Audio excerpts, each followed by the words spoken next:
Yes. So when we die, it's like an end of a dream, and then we don't wake up immediately after death.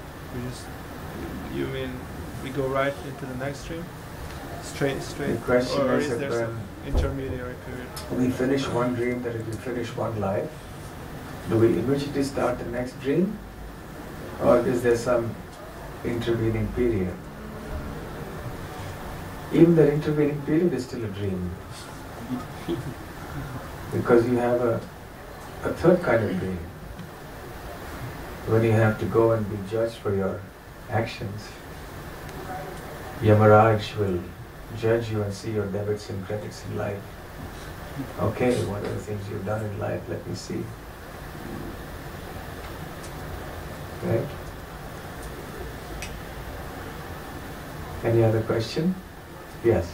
Maharaj, how do you decide like what's the right balance? I mean, how much you should endeavor for things for survival, and because needs what is very the right balance, and how should you understand what is the right balance for survival? How much is more? How much you really need? First is knowledge and conviction that I don't really need as much as I think I need. We think we need a lot. But when you actually get knowledge, then you understand, I don't really need all that. Then you gradually start simplifying your life, doing away with things that are not really required. And you realize they're actually burdens. They're actually distracting. They take you away from not only your spiritual pursuits, but even from your peace of mind. For example, the mobile telephone. It's a miracle it hasn't run here yet. I suppose there's a law rule that everyone switches on to it, you know, citizen. Because usually every time there's some mobile phone that goes off in the middle. So they're always causing some disturbance. So these things, these conveniences of our life now, they cause us so much inconvenience. Of course, nowadays you're living in such a life, it's not possible, maybe not practical to just give up these things because they're useful in some ways. But as you become more and more Krishna conscious and you simplify your life, and the more your thinking evolves spiritually, you will start reducing your so-called necessities.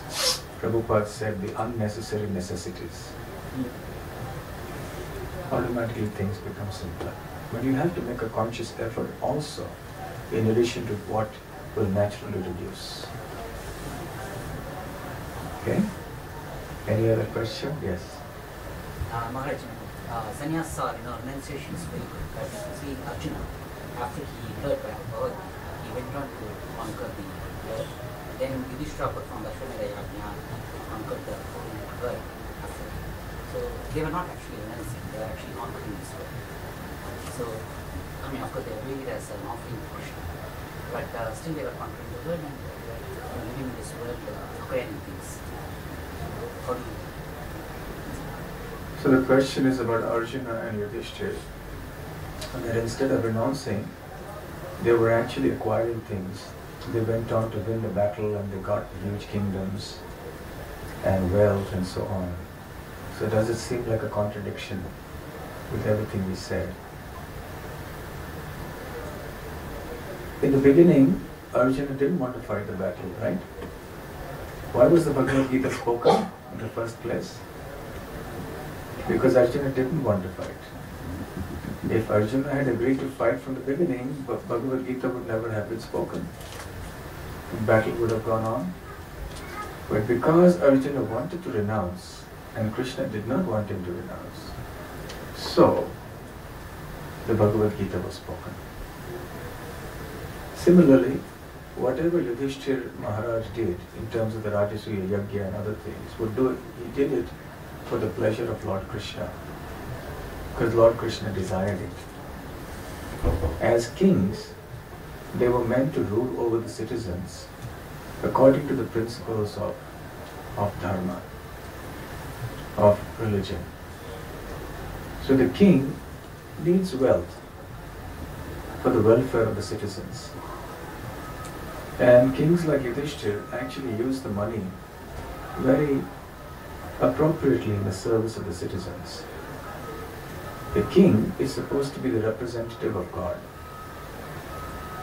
So if the king is godly, then all the wealth in his hands will be very justly and appropriately used, because it's going to be used in the way that the Lord wants it to be used for running the kingdom. So Arjuna and Yudhishthira were Kshatriyas, and according to their nature, they needed a kingdom to run. So yes, therefore, I can even extend your example by talking about Bhima. How much was Bhima eating? We don't want to eat that much.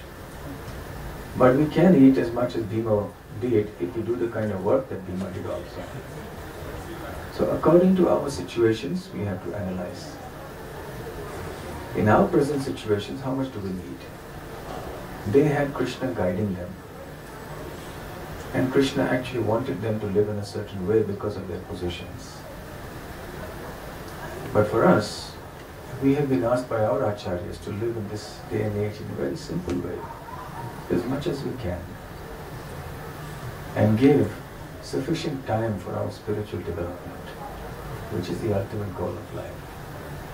Krishna, Arjuna and Yudhishthira and all his brothers, they never wavered from their devotion to Krishna, either in the midst of their opulence or when they were deprived of their opulence, when they were in the forest in exile or when they were at the peak of their prosperity. In both conditions, they were completely Krishna conscious, because they were not ordinary souls. They are great devotees and associates of Krishna.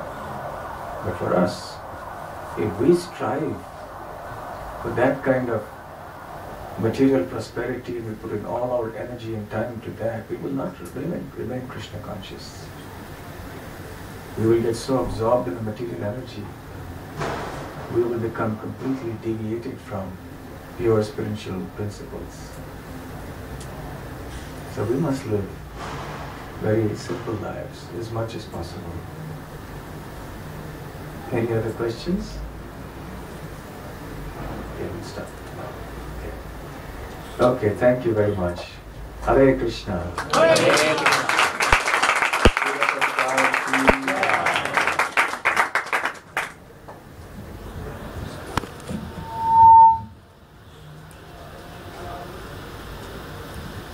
Thank you very much, Maharaj. So there will be a questions and answers session after we serve the feast.